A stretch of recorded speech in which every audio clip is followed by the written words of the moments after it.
I want to move on from my failed relationship. This episode is brought to you by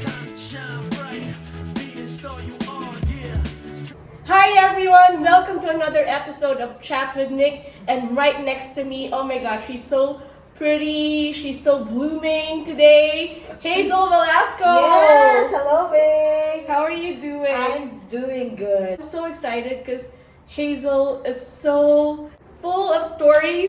She actually couldn't wait to be on the show because she's so excited to share with you everything that she has experienced leading up to this day. Marami yun. Yeah. Ubus ang time natin.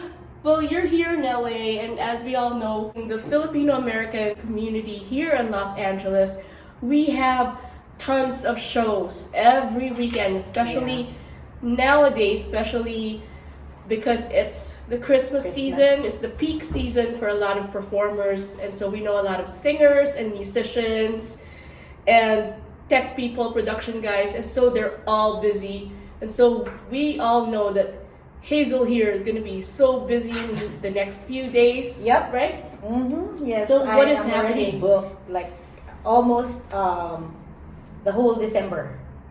So busy practicing and taking care of my son also because I'm everywhere. Mm-hmm. So yeah, Christmas parties, corporate gigs. Oh wow, These that's are like nakakatakot.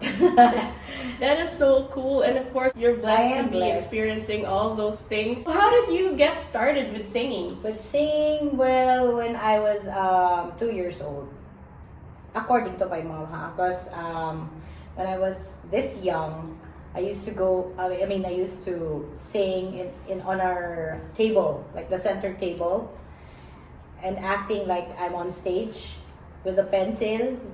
Parang mic ko yun. Mm-hmm. And so, sabi ng mom ko, no, she can sing. And then, when I turned 3 years old, in the Philippines, we have this like barangay gatherings.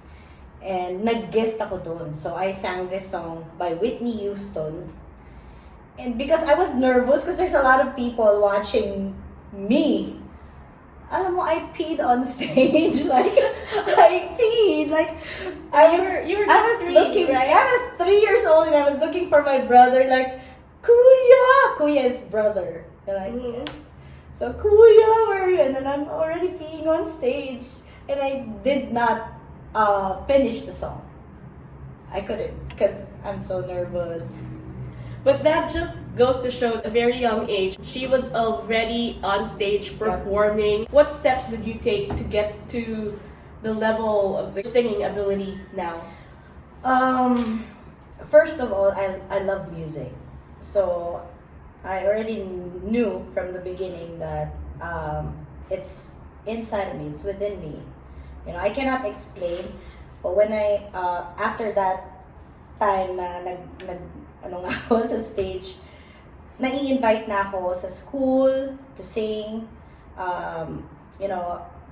Like every time may foundation day, may mga any kind of gathering or anything. Kumakanta na ako. So every year yan, na nakikisali na rin ako sa singing contest, ganun. Mm-hmm. So yun yung at hanggang high school, sumasali sa mga barangay contest, sa Philippines. And then singing contest on TV, on television, which almost every year sumasali ako. So from a young age, you already knew that you wanted to be a singer. I think, yeah. It's within me, I don't know. Mm-hmm. Yeah, and I love music. I love listening to music. So, Did you go into playing an instrument or learning how to play an instrument? no, because I'm everywhere. Like, I'm a sporty type also. So, nadi-divide yun. Not only singing, I play the volleyball, I play rollerblades, and bicycle, and basketball with guys, with my guy friends. You want to go into acting? No. No? No.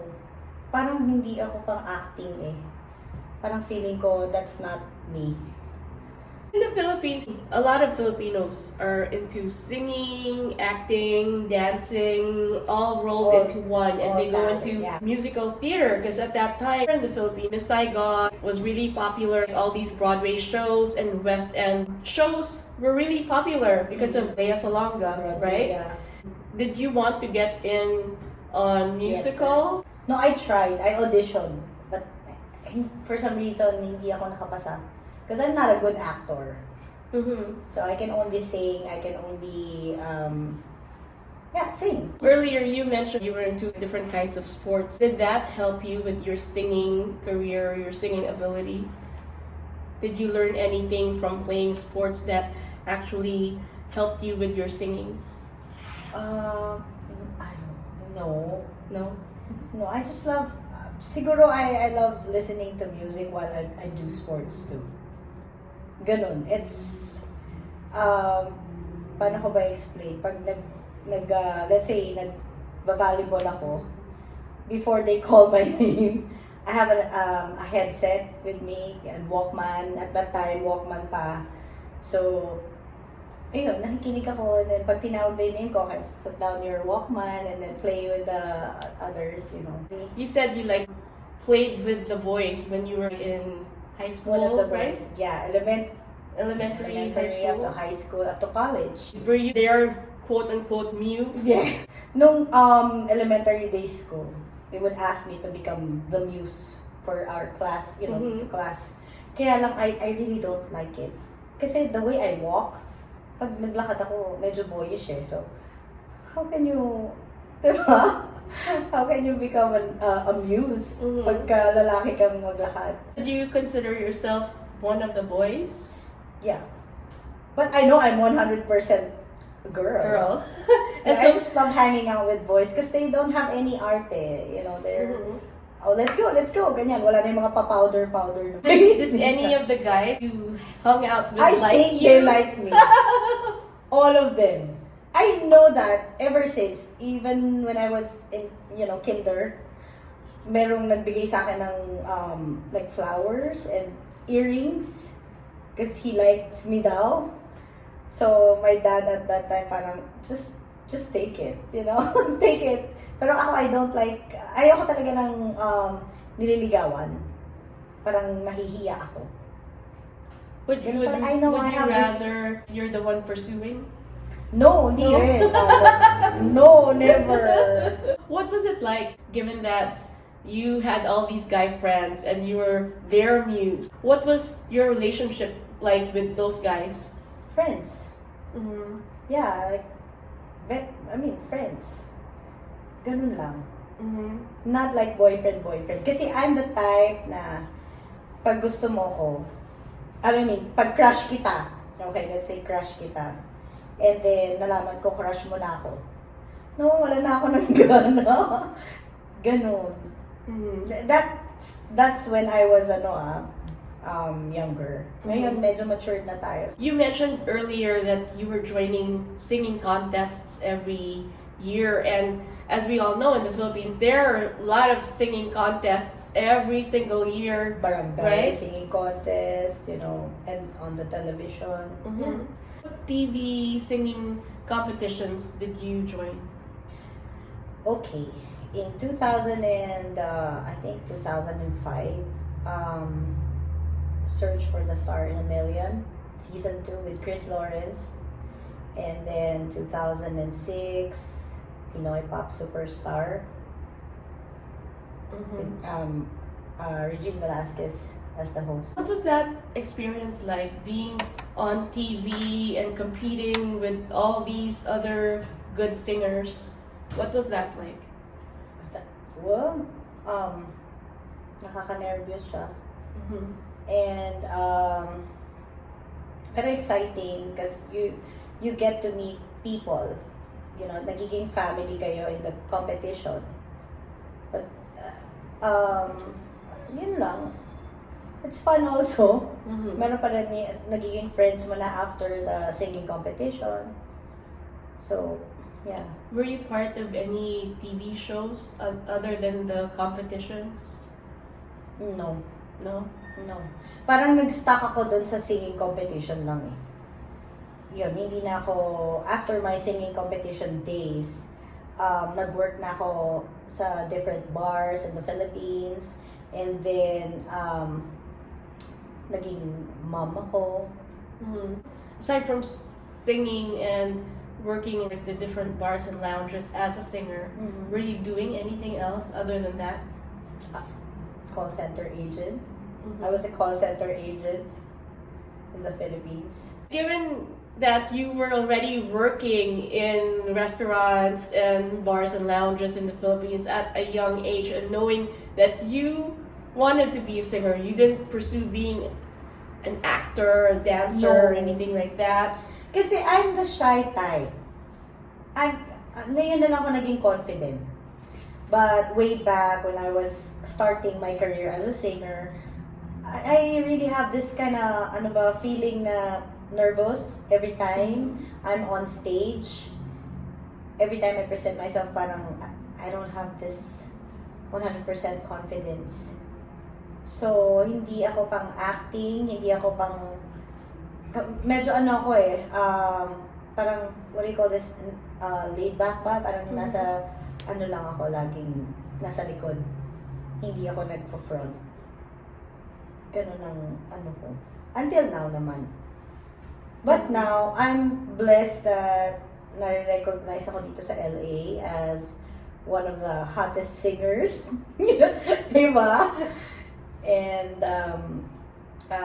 naka-work ko na yung mga famous artists like the Jets, ano pa ba, yung All for One.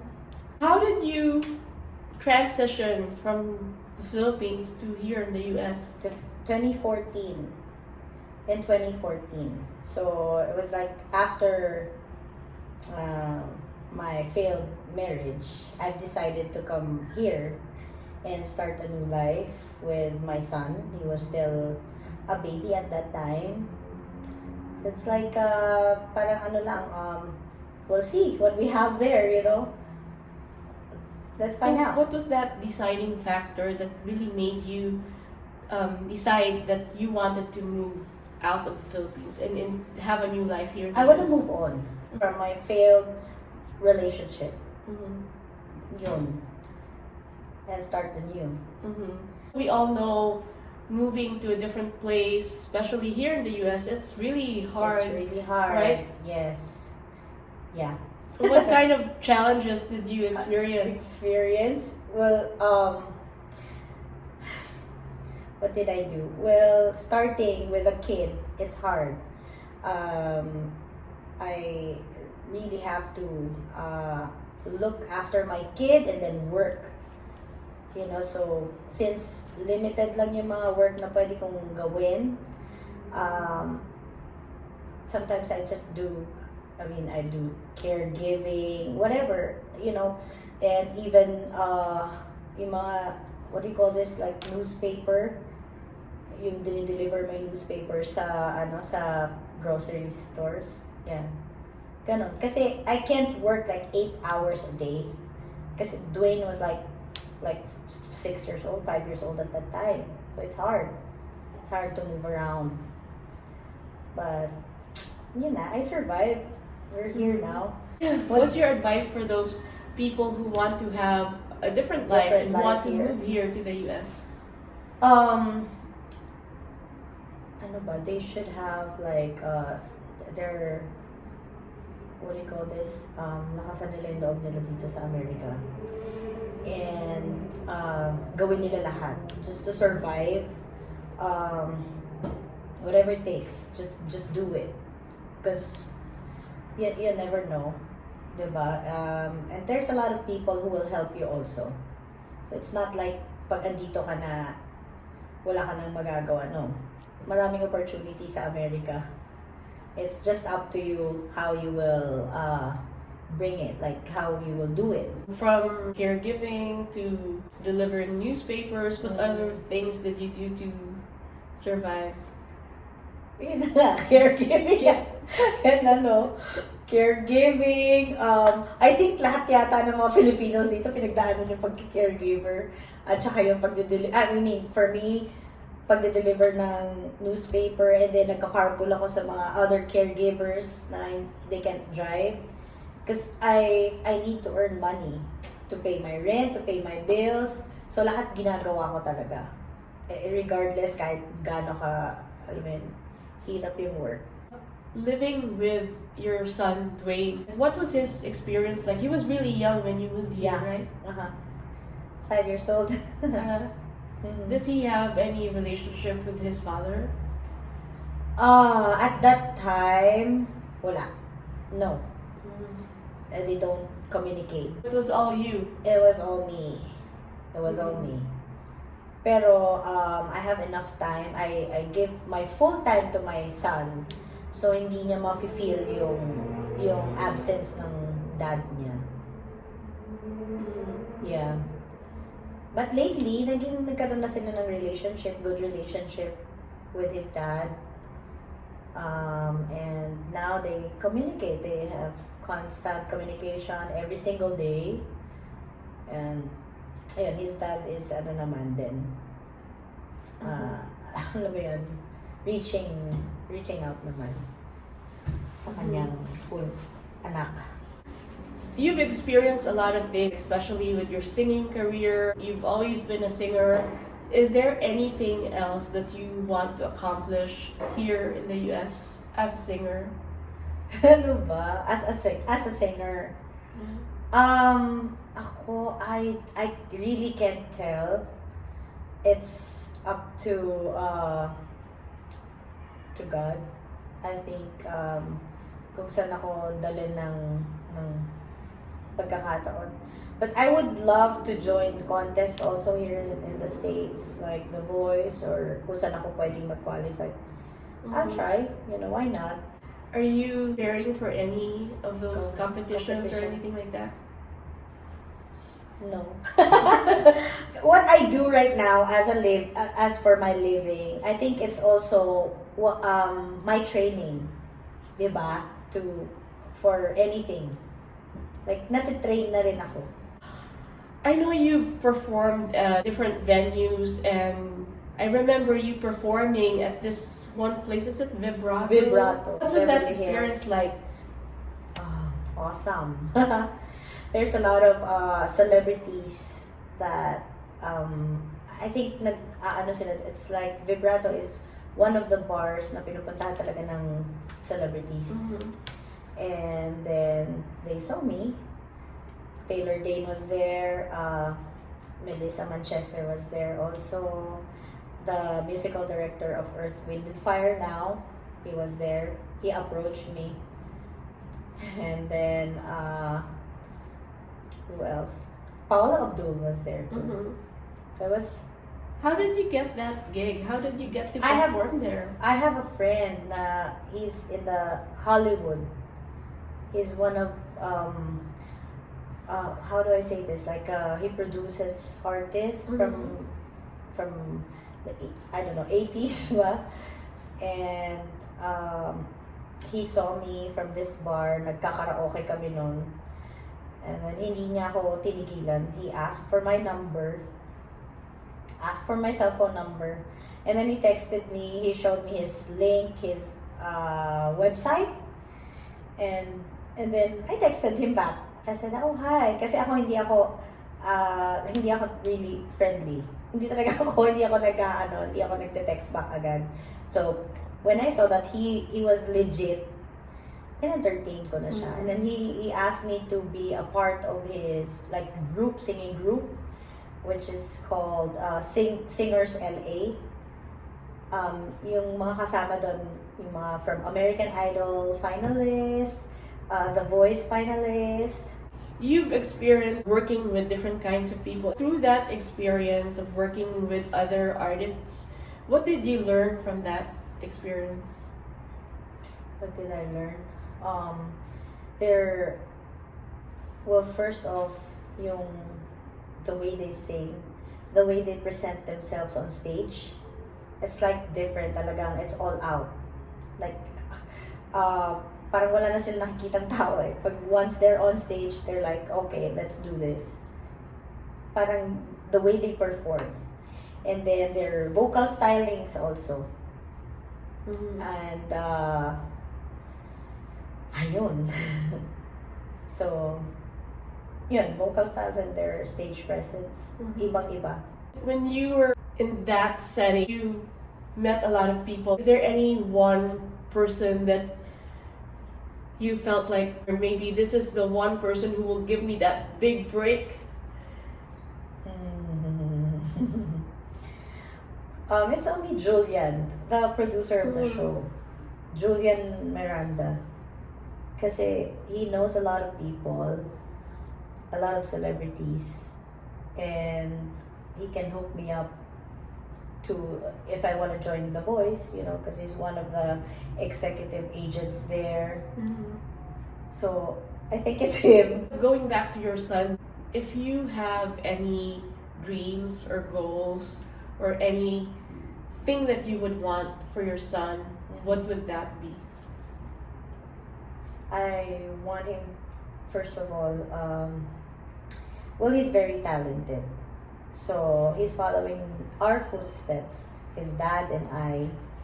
And if, you know, because he's making his own name. So for me, I think yun lang, yung ano lang yung craft niya, yung whatever he wants to do in his life, yung mga talent niya, ano lang niya, magawa niya. He's very talented. He can play the piano, he can play the guitar, he's a good audio tech. Also, he wants to learn a lot of things in music. Speaking of love, because earlier we were saying he's blooming and all of that, is there anyone who's making you that blooming at the moment? Parang kinakabahan ako. Right now. I think so. Yeah. I think someone is making me bloom. We all wish and hope we have long lives ahead of us, right? Yeah. Is there anything that you haven't accomplished? A lot. Ang dami. I still want to become a mom again. You know, parang for me, I still want to have another kid, a baby girl. And if God willing, also, I'd like to get married, to have a family. Because I've been single for 11 years.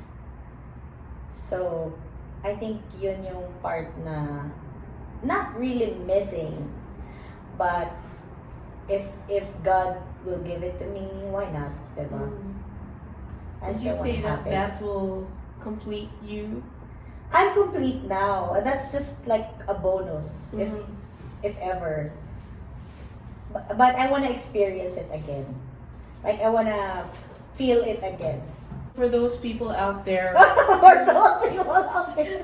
No. for those people out there who haven't been in a relationship, like what Hazel is saying, she's complete as a person without that person. Given her dreams, that's just a bonus that Yes. could be given by God. What's your advice to them as they're living their lives as single people? Well, enjoy your single life first and focus on yourselves. Do what makes you happy for now, and pray for the right person. Because it's hard kung hindi yun yung tamang tao for you. You know, like it can make you or break you. Ladies and gentlemen, Hazel Velasco, thank you so much for being with us this Thank you, evening. Nick. Thank Thank you, Hazel. And we'll see you guys on the next episode of Chat with Mick. Yes. Bye!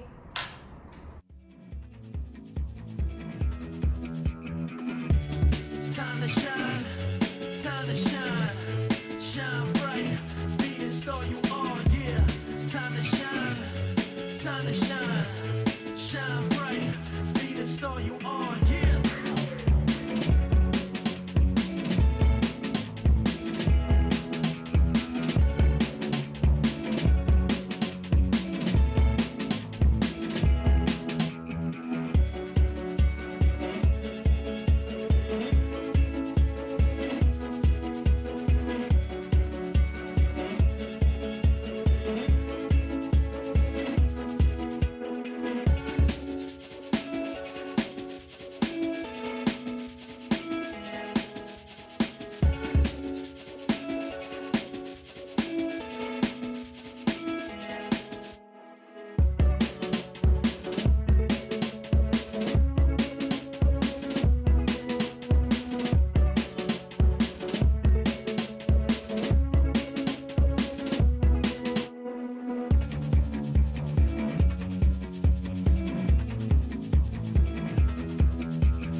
Don't miss out.